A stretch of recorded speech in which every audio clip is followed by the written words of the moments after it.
নমস্কার বন্ধুরা, আশা করি তোমরা সবাই খুব ভালো আছো। ভিডিওটা হচ্ছে উল্টো রথের দিনের, অর্থাৎ যেদিন কিনা জগন্নাথ দেবের রথকে তার মাসির বাড়ি থেকে নিয়ে আসা হবে নিজের বাড়িতে।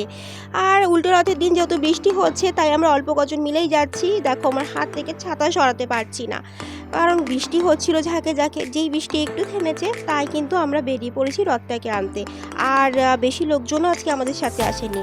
আর সাথে রয়েছে শুধুমাত্র সোনামণি, আমার ভাই, সোনামণির বাবা আর আমরা এই চারজনই চলে গেছিলাম রথটাকে আনতে। জগন্নাথ দেবকে রাখা হয়েছিল তার মাসির বাড়ি, অর্থাৎ যেটা হচ্ছে সোনামণির নিজের মাসির বাড়ি।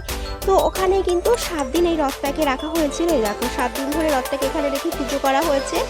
আর যেহেতু রথটাকে নিয়ে চলে আসা হবে, তাই এই শেষের দিনটাও কিন্তু সুন্দর করে রথটাকে সাজানো হয়েছে। আর দেখো, জগন্নাথ দেবের সামনে কিন্তু ভোগ প্রসাদও দেওয়া হয়েছিল। দেখো, গাছের ফুলগুলো কিন্তু সুন্দর করে গাছ থেকে একদম তুলে নিয়ে এসে মালা গেঁথে রথটাকে সাজানো হয়েছে।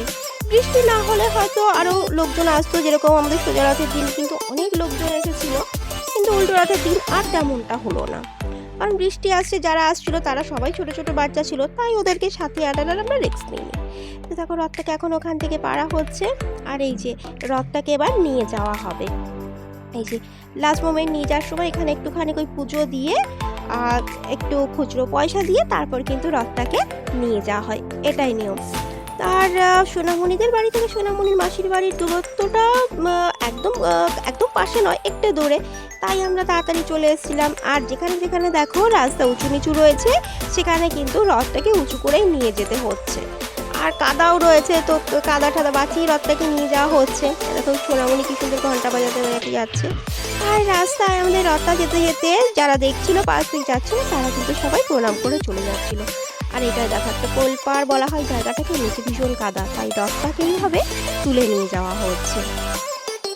এই রাস্তাটা দিয়ে আমরা এসেছিলাম, এই রাস্তাটা দিয়ে দেখো আমরা আবার সোজা চলে যাচ্ছি। সামনে কিছুটা এগোলেই হচ্ছে বাড়ি।